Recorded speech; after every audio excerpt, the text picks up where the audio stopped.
Hello ಎಲ್ರಿಗೂ good morning.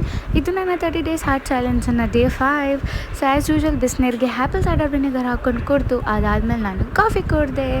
So coffee ಕುಡ್ದಾದ್ಮೇಲೆ breakfast ತಿಂದು ರೆಡಿಯಾಗಿ ನಾನು ಜಿಮ್ಮಿಗೆ ಹೊರಟೆ. ಸೊ ಜಿಮ್ಮಿಗೆ ಹೋಗಿ ನಾನು ನನ್ನ ವಾರ್ಮಪ್ ಎಕ್ಸಸೈಸ್ ಎಲ್ಲ ಮುಗಿಸ್ಕೊಂಡೆ. ಸೊ ಇವತ್ತು ಬಂದು ನನ್ನ ಶೋಲ್ಡರ್ಸ್ಗೆ ಇತ್ತು. ಸೊ ಶೋಲ್ಡರ್ಸ್ಗೆ ಬೇಕಾಗಿರೋ ಥರ ಎಲ್ಲ ಎಕ್ಸಸೈಸ್ ಮಾಡಿಕೊಂಡೆ.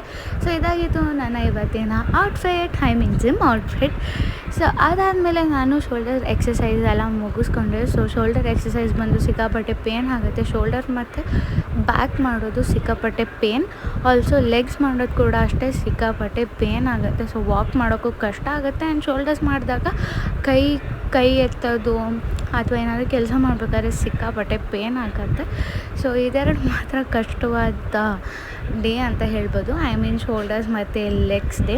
ಸೊ ಅದಾದಮೇಲೆ ನಾನು ಮನೆಗೆ ಬಂದು ಫ್ರೆಶ್ ಅಪ್ ಆಗಿ ಇವತ್ತಿನ ಸ್ನ್ಯಾಕ್ಸಿಗೆ ಬ್ರೆಡ್ ಮತ್ತು ಸ್ವಲ್ಪ ಗುಲ್ಕನ್ ತಿಂದೆ. ಅದಾದಮೇಲೆ ಡಿನ್ನರ್ಗೆ ರೈಸ್, ಸಾಂಬಾರು, ಸ್ವಲ್ಪ ಗೋಬಿ ತಿಂದೆ. ಸೊ ಇದಾದಮೇಲೆ ನಾನು ಫ್ರೆಶ್ ಅಪ್ ಆಗಿ ವಿಡಿಯೋನ ಎಂಡ್ ಮಾಡಿದೆ. ಸೊ ಇದಾಗಿತ್ತು ನನ್ನ ಡೇ 5 ಮಿನಿ ಬ್ಲಾಗ್. ಹೋಪ್ ಎಲ್ರಿಗೂ ಇಷ್ಟ ಆಗಿರುತ್ತೆ ಅಂತ ಭಾವಿಸ್ತೀನಿ. ಇಷ್ಟ ಆಗಿದೆ, don't forget to follow me. Love you all. Take care. Good night. Bye.